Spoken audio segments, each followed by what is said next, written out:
وہ فوجی کمانڈر جس کی موت پر یورپ نے جشن منایا۔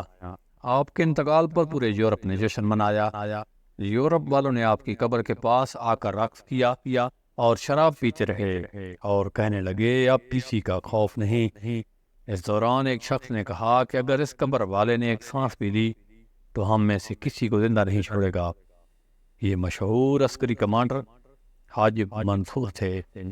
تاریخ اس کا تذکرہ کرتی ہوئی کہتی ہے جب کمانڈر حاجب منصور کا انتقال ہوا تو یورپ میں جشن منایا گیا۔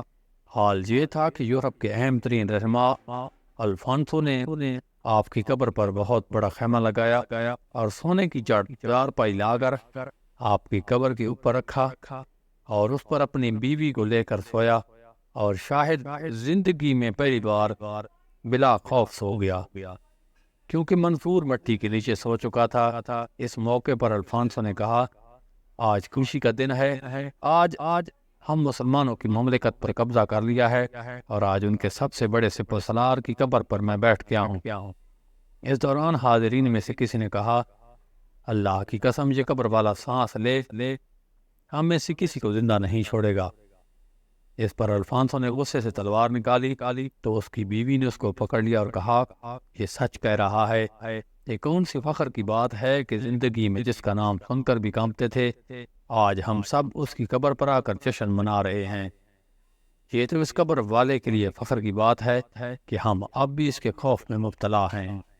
حاجب منصور 326 ہجری میں پیدا ہوئے۔ ابتدا میں رضاکار کے طور پر اسلامی فوج کے ساتھ کام کرتے رہے، پھر ان کی بہادری کی وجہ سے ان کو قرطبہ شہر کی پولیس کا افسر بنایا گیا۔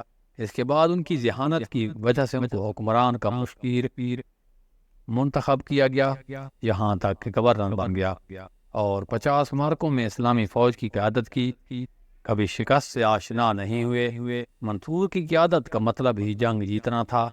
ان کے قدموں نے ایسی زمین کو قدم بوسی کا شرف بخشا جو پہلے کسی مسلم قائد کو نصیب نہیں ہوا تھا۔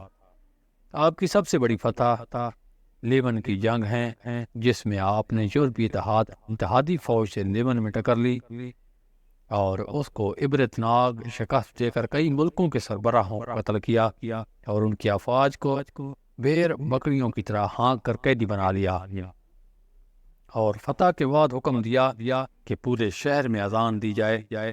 منصور ہر مارکے کے بعد اپنی ورتی میں لگے غبار کو جھاڑ کر جمع کر کے رکھتا تھا اور یہ وصیت کر رکھی تھی جس ڈبے میں یہ مٹی ہے اس کو ان کے ساتھ دفنایا جائے۔ منصور کو فرانس کو فتح کر کے اسلامی ریاست میں شامل کرنے کا بہت بڑا شوق تھا اور آپ کا انتقال بھی فرانس کی سرحد پر ایک مہم کے دوران ہوا۔ 25 سال یورپ کو خوف زدہ رکھنے کے بعد منصور اپنے رب کے پاس چلے گئے، مگر ان کی امت ابھی زندہ ہے اور اللہ کے اذن سے یورپ کو فتح کر کے منصور کو خراج تحسین پیش کرے گی۔